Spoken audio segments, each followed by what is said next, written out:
గాజు glass symbol వ్యవహారంతో ఏపీలో గందరగోళం నెలకొంది. ఇదే అంశం కూటమి నేతలకు సైతం తలనొప్పిగా తయారైంది. ఈ గుర్తు జనసేనకు పార్టీ గుర్తుగా ఉంది. అయితే కొన్ని చోట్ల స్వతంత్రులకు కూడా ఇదే గాజు గ్లాస్ గుర్తు కేటాయించడంతో జనసేన పార్టీ కోర్టును ఆశ్రయించింది. జనసేన పోటీ చేస్తున్న అసెంబ్లీ పార్లమెంట్ పరిధిలో గాజు గ్లాసు గుర్తును స్వతంత్రులకు ఇవ్వడం లేదని ఈసీ తన నివేదికలో స్పష్టం చేసింది. దీంతో కోర్టు ఈ పిటిషన్ను కొట్టివేసింది.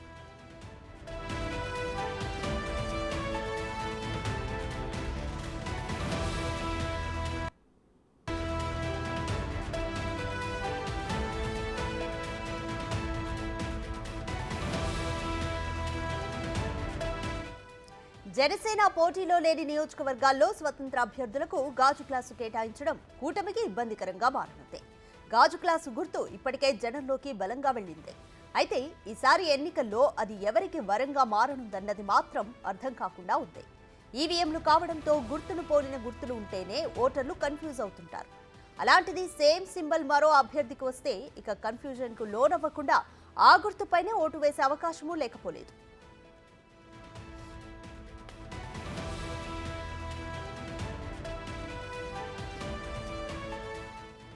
టీడీపీ అధినేత చంద్రబాబు పోటీ చేస్తున్న కుప్పం, ఆ పార్టీ రాష్ట్ర అధ్యక్షుడు అచ్చెన్న పోటీ చేస్తున్న టెక్కలిలోనూ స్వతంత్ర అభ్యర్థులకు గాజు గ్లాసు గుర్తునే కేటాయించారు.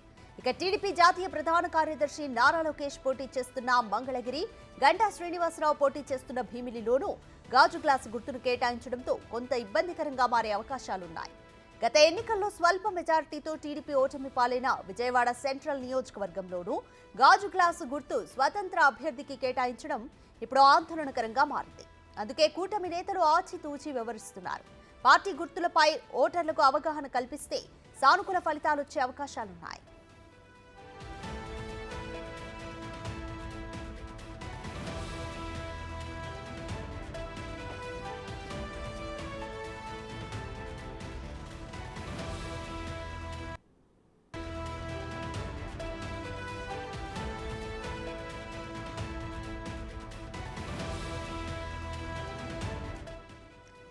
మరోవైపు జనసేన పోటీ చేయని స్థానాల్లో కూడా స్వతంత్ర అభ్యర్థులకు గాజు గ్లాసు గుర్తును కేటాయించవద్దని టీడీపీ కూటమి కోరుతోంది.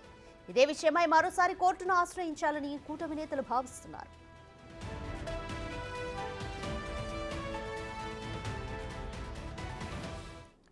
మోర్ డీటెయిల్స్ మా ప్రతినిధి మల్లికార్జున్ అందిస్తారు. మల్లికార్జున్, జనసేన పోటీ చేయని స్థానాల్లో కూడా ఇండిపెండెంట్ అభ్యర్థులకు గాజు గ్లాసు గుర్తును కేటాయించొద్దని టీడీపీ కోర్టునైతే ఆశ్రయించింది. అలాగే ఓటర్లలో కూడా అవగాహన కల్పించాలని భావిస్తున్నారు. ఎటువంటి అవగాహనతో ముందుకెళ్తున్నారు? టీడీపీ నెక్స్ట్ వ్యూహం ఏంటనుకోవచ్చు? రాధిక, ఏదైతే జనసేన అధినేత పవన్ కళ్యాణ్కి సంబంధించి పార్టీకి సంబంధించి కూటమిలో భాగంగా 21 అసెంబ్లీ స్థానాలు, 2 పార్లమెంట్ స్థానాలు కూడా పోటీ చేసిన పరిస్థితి కూడా ఉంది. అయితే ఏదైతే జనసేనకు కేటాయించిన గుర్తు ఏదైతే ఉందో గాజు గుర్తు కూడా ఫ్రీ సింబల్గా కూడా ఎలక్షన్ కమిషన్ ఉంచడం జరిగింది. ఈ నేపథ్యంలోనే మొన్న 29వ తారీఖు ఏదైతే విత్డ్రా అయిపోయిన తర్వాత గుర్తులు కూడా కేటాయించడం జరిగింది. ఈ గుర్తుల్లో క్రమంగా జనసేన 21 స్థానాలు అసెంబ్లీ స్థానాలు, అలాగే 2 పార్లమెంట్ స్థానాలకు జనసేనకు గాజు గుర్తును కేటాయించుతూ మిగిలిన స్థానాల్లో స్వతంత్ర అభ్యర్థులు ఎవరైతే ఉన్నారో వాళ్లకు గాజు గుర్తును కూడా కేటాయించడం జరిగింది. దీనికి సంబంధించి జనసేన కూడా హైకోర్టులో పిటిషన్ దాఖలు చేయడం జరిగింది. నిన్న ఆ పిటిషన్కు సంబంధించి హైకోర్టు కొన్ని కీలక విషయాలపై కూడా వెల్లడించడం జరిగింది. ఎందుకంటే ఈసీ దానికి సంబంధించి స్పష్టత అయితే హైకోర్టు ఇవ్వడం జరిగింది. దానికి సంబంధించిన అఫిడవిట్ను కూడా దాఖలు చేయడం జరిగింది. జనసేన ఎక్కడైతే పోటీ చేస్తూ ఉందో 21 స్థానాలు, అలాగే 2 పార్లమెంట్ స్థానాలతో పాటుగా ఏదైతే పార్లమెంట్ పరిధిలో అంటే పార్లమెంట్ పరిధిలో దాదాపుగా కూడా 7 నియోజకవర్గాలు అసెంబ్లీ నియోజకవర్గాలు ఉంటాయి.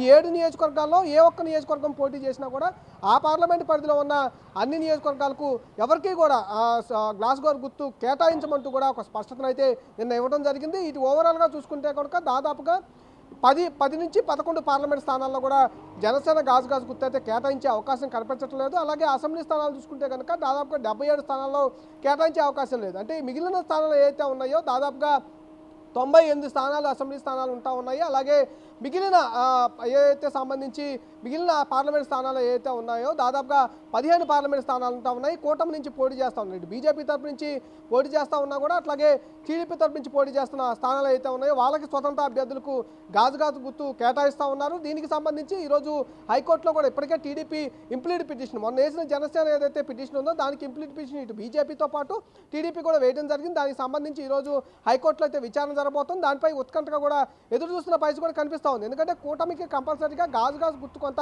ఇబ్బందికరంగా మారే అవకాశం కనిపిస్తూ ఉంది. ఎందుకంటే ఇటు పార్లమెంటు విజయవాడ పార్లమెంట్లో తీసుకున్నా కూడా విజయవాడ పార్లమెంట్ అభ్యర్థి కూడా స్వతంత్ర అభ్యర్థికి గాజు గుర్తు కేటాయించినట్టు కూడా తెలుస్తూ ఉంది. అలాగే గుంటూరుకు సంబంధించి గుంటూరు పార్లమెంటు సంబంధించిన గాజు గుర్తు కూడా కేటాయించినట్టు కూడా తెలుస్తూ ఉంది. అలాగే మంగళగిరిలో కూడా అటు అసెంబ్లీ స్థానానికి కూడా గాజు గుర్తు ఏదైతే స్వతంత్ర అభ్యర్థి ఉన్నారో వాళ్ళకి కేటాయించినట్టు తెలుస్తూ ఉంది. కుప్పం కావచ్చు, అలాగే అచ్చెన్నాయుడు పోటీ చేసిన టెక్కలు కావచ్చు, ఇవన్నిటికో కొంత ఇబ్బందికరంగా. ఎందుకంటే జనసేన నేతలకు సంబంధించి గాజు గుర్తు అనేది వాళ్ళకు కేటాయించిన గుర్తు కాబట్టి కంపల్సరీగా ఓటర్లు కొంత ప్రభావిత అయ్యే అవకాశం ఉంటుంది. కాబట్టి కంపల్సరీగా ఈ గుర్తు పైన ఎవరైతే కూటమి తరపు నుంచి టీడీపీ కానీ బీజేపీ కానీ వాళ్ళ గుర్తులు ఏవైతే ఉన్నాయో సైకిల్ కానీ ఇటు కమలం కానీ వాళ్ళ గుర్తుపైన అవగాహన కలిగించే కార్యక్రమాలతో పాటు ఇటు న్యాయస్థానాన్ని కూడా ఆశ్రయించి ఆ గుర్తుని ఓన్లీ ఈ జనసేనకే కేటాయించే విధంగా ఆదేశాలు తీసుకోవాలని కూడా వాళ్ళు ప్రయత్నాలు అయితే చేస్తున్న పరిస్థితి కూడా కనిపిస్తూ ఉంది. ఈ ఊహల్లో భాగంగానే టీడీపీ అయితే ఇటు న్యాయస్థానంతో పాటు అవగాహన కార్యక్రమాలు చేస్తూ ఉంది.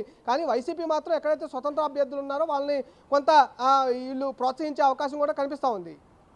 Right. Thank you, Mallikarjun.